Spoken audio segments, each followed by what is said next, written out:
ওরে আমি মাওলার আসমানের দিকে তাকাইয়া কি তোর মায়া হয় না? আমার দেওয়া পানি ভোগ করো কি মায়া হয় না? আমার দেওয়া সূর্যের আলো ভোগ করো কি তোর অন্তরে মায়া হয় না? যে তোরে টাকা দেয়, খানা দেয়, তার জন্য তোর দিলে এত মায়া।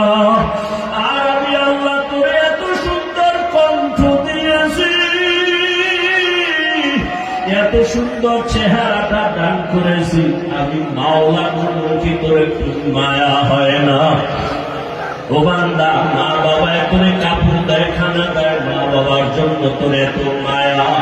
ওরে আমি আল্লাহ তোর জন্য সূর্য বানাইলাম, চাঁদ বানাইলাম, পানি দিলাম, বাতাস দিলাম, খানা দিলাম।